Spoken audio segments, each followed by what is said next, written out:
Hi hello नमस्कार, Jayashree blog या YouTube चॅनलमध्ये तुमचं पुन्हा एकदा स्वागत करते।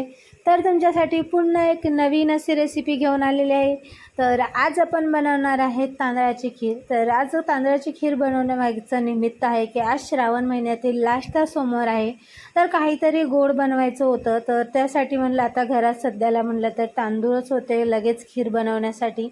तर म्हणलं मग चला आज बनवूया तांदळाची खीर।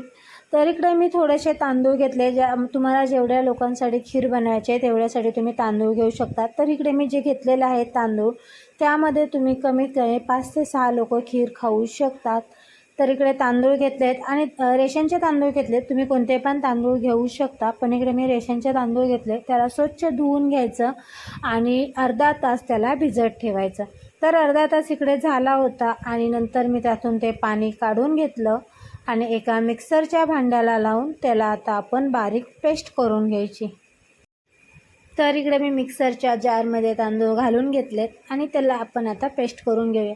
जास्त पण बारीक पेस्ट नाही करायची, थोडेसे म्हणजे एकदा फक्त फिरवून घ्यायचं मिक्सरला, त्यामुळे तांदूळ थोडेसे तुटले जातात आणि खिरीमध्ये खूप छान लागतात। तर इकडे मी करून घेतलेलं आहे। तर इकडे मी एक कढई गरम करायला ठेवली। कढई चांगली गरम झाली की त्यामध्ये 1 चम्मच मी तूप घालून घेतलं।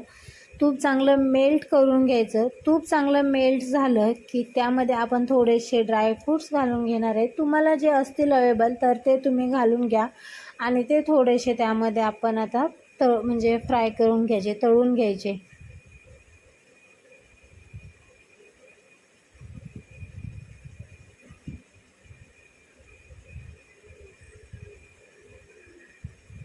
अर्धा 1 मिनटं तुपामध्ये चांगलं ड्रायफ्रूट्स आपण तळून घेणार आहे। तर तुम्ही बघू शकता मनुके किती छान असे फुललेले आहेत, म्हणजे आपले ड्रायफ्रूट्स चांगले फ्राय झालेत। तर त्याला आता मी इकडे एका वाटीमध्ये काढून घेते। तर इकडे मी एका वाटीमध्ये काढून घेतले आणि एका टोपामध्ये मी पाणी गरम करायला ठेवलं होतं अगोदरच। तर पाणी चांगलं गरम झालेलं आहे। तर यामध्ये घालून घेणार आहे आपण आता जे तांदूळ मिक्सरला बारीक करून घेतले होते, तर ते घालून घ्यायचे। तुम्हाला तांदूळ शिजण्यासाठी जेवढं पाणी लागेल त्याच्या अंदाजानुसार तुम्ही पाणी घालून घ्या।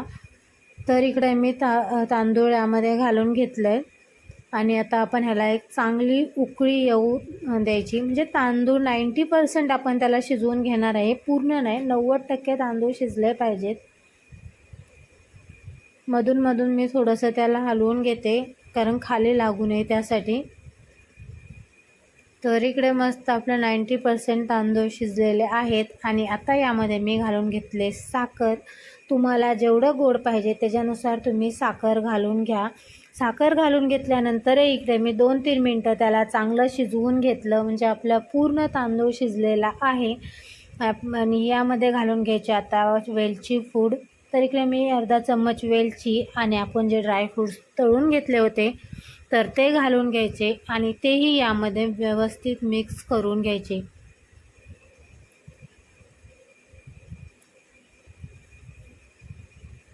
तर इकडे मी मिक्स करून घेतलेलं आहे आणि आता यामध्ये घालून घेणार आहे आपण सर्वात शेवटी दूध।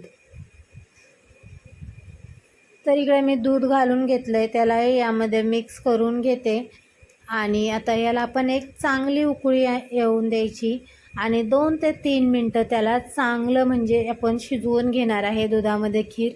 त्यामुळे खीरला खूप छान अशी चव येते आणि थोडं मधून मधून हलवत राहायचं, नाहीतर खीर खाली लागू शकते आणि खीर खाली लागली तर थोडीशी मग त्याला खिरीची चव चेंज होते, थोडीशी करपट लागेल। त्यामुळे मधून दूध टाकल्यानंतर चमच्याच्या साहाय्याने त्याला हलवत राहायचं। तर तुम्ही बघू शकता खूप छान अशी थिकनेस आलेली आहे आपल्या खिरीला।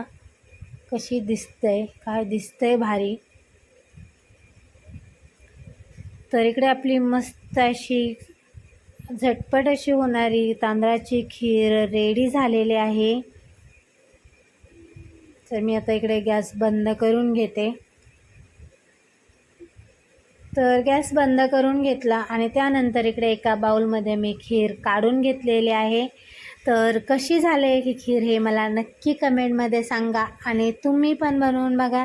रेसिपी आवडल्यास व्हिडिओला लाईक करा, शेअर करा आणि चॅनलला सबस्क्राईब करायला विसरू नका. तर अशाच एका नवीन रेसिपीमध्ये भेटूया नेक्स्ट ब्लॉगमध्ये. धन्यवाद.